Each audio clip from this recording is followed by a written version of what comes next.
Here because this is an issue that affects so many people. And to your health this morning, getting a good night's sleep, a big part of helping you stay healthy. But do you have a hard time getting a good night's sleep like so many other people do? If so, you are certainly not alone. And Dr. Catherine Green, the director of the Sleep Center at the University of Colorado Hospital, is here to help us hopefully get a good night's sleep. Good to see you. Good to see you. Is this just like something in our day and age that we work so much, we have more stress, therefore we don't sleep as well? You know, it is a little bit about today's society. So we've gone to this 24-hour society. And I think in the last, many decades, sleep has become less of a priority. And it is a priority for your body, but it's easy to lose that in the busyness of our daily schedules. You would think because we work so hard and we're up so much that we would just crash at night, but the fact is, people have a hard time getting a full or a good sound night's sleep. And that's exactly right. And the problem is that our sleep is so ingrained, it's so behavioral. And getting a good night's sleep, one of the best things you can do is set a very regular schedule for yourself. So give me an example of that you think is ideal. Yeah, so it really does depend on what your daily demands are. Some people don't have to be up until 9 or 10 in the morning, but most of us have to be up for a job.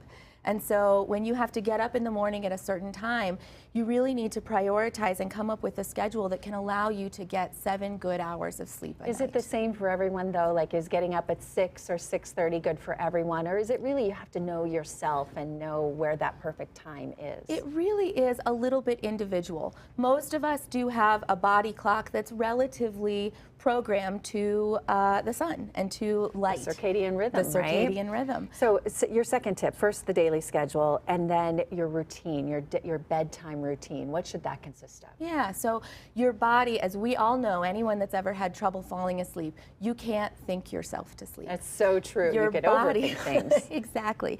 Your body needs behavioral cues that are the same every night. So setting up a good bedtime schedule, and that may involve making a bed and a bed space, a sleep space that's comfortable for you. In general, sleeping in a cold, dark room is best. It promotes falling asleep and staying asleep.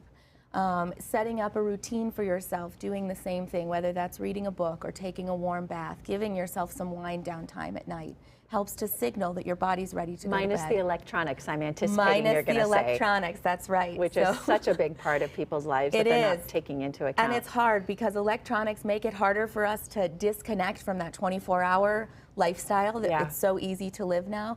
But in addition to that stimulation, it's actually the light from electronics that directly inhibits the hormone that your brain is producing to try to help you fall asleep. Wow. And so it's very detrimental to falling asleep and staying asleep. What about the use of sleep aids? It's a great question. So sleep aids is a huge industry in our country, and there are so many people who use them. Is it actually helping people effectively, or do you think it's causing problems? There are very selective, appropriate uses for prescription sleeping aids, but I would really encourage people not to self-prescribe the over-the-counter sleeping aids or self-medicate with things like alcohol, because those aids, while they knock you out, actually are detrimental to your sleep quality. You're not getting that good restorative sleep that leaves you feeling well rested in the morning. There's so much more we could talk about. Thanks so much for coming in. Thank you so much for having me. We'll be right back.